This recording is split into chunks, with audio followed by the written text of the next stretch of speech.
600 TB activists from the TB Accountability Consortium and the Treatment Action Campaign, among others, had marched to the National Department of Health out in Tshwane to hand over a memorandum to the principals within the National TB Program Department to make TB the national crisis, as well as give it the attention it deserves. Well, Mr. Russell Rensburg, Wits Rural Health Advocacy Project Director, joins us now with more insight. Russell, welcome and a happy Human Rights Day to you. Look, TB is treatable, preventable, and absolutely no one should die from it. And the 50,000 TB deaths are just way too shocking. So why do you think the numbers are still increasing with all the various interventions as well as programs by government and organizations like yourselves to curb the scourge, sir?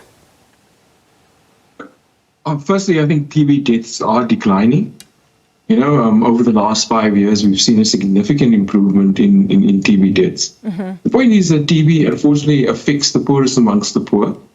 And 54,000 deaths may be acceptable, but it's not good enough, especially now as we enter into Human Rights Day and commemorate human rights and our Constitution, which guarantees everybody the right to healthcare. But unfortunately, it doesn't reach everybody.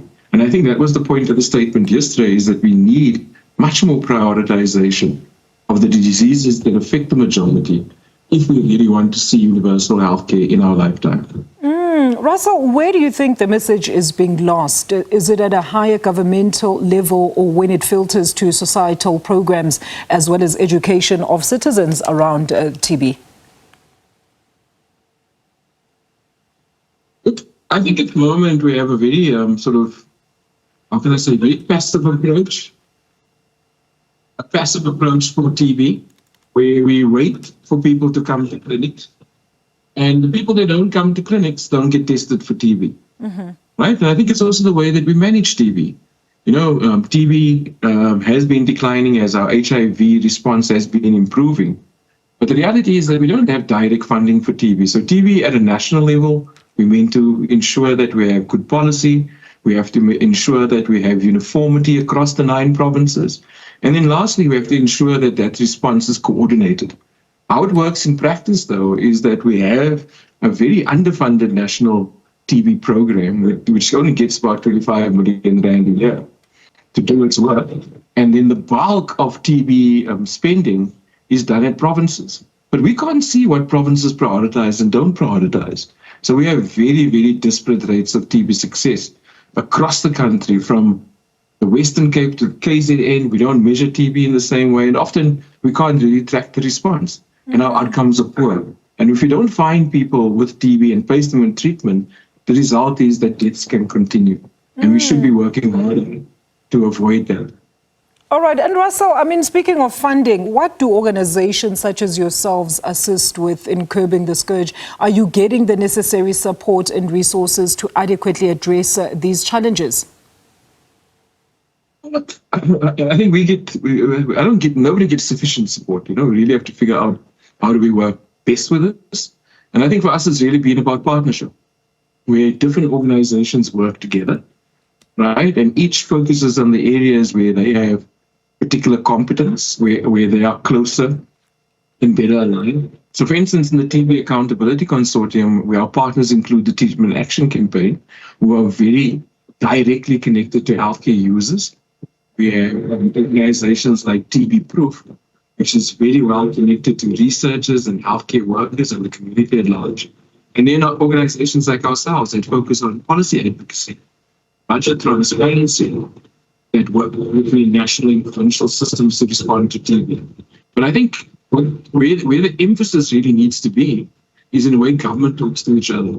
Right? Instead of having 9 provinces that run as independent units, they should be working closer together between themselves and also between the many districts across the country. Right? And I think we have better coordination of the TB response. We can get better results for our money, and we can be more cost effective, as well as contributing to overall health. All right. All right. And Russell, maybe in closing, I mean, the right to health is part of, those essential human rights. So what do you still need as part of assistance so you can actually help those in need? You spoke about the fact that government needs to step up or ramp up in terms of its funding programs. What else do you need in terms of assistance to ensure that you assist those very vulnerable, particularly in those poor areas who don't have access, of course, to better health facilities as well as healthcare? Look, firstly, I think we need to give TB the political priority that it deserves. Mm-hmm. Government is the guys we elect. The state is the people who stay between elections. We are now facing our seventh administration. We have political parties participating in trying to capture our votes. And very few of them are actually talking about the details of how they're going to address the problem. Right? I think part of what we were doing yesterday in targeting the National Department of Health was not to say the National Department of Health is poor and responsible. It was rather a point of saying that the National Department of Health is the custodian of the health response. But ultimately, the people that make the decisions are the political determinants. It's the politicians that agree on what can get funded and what can't get funded. And I think we want to call on all political parties, particularly the major ones like the ANC, the DA, the EFF, and others, to really talk about and come out to us and say, listen, what are we going to do about healthcare? How are we going to ensure that those with the greatest need are prioritized?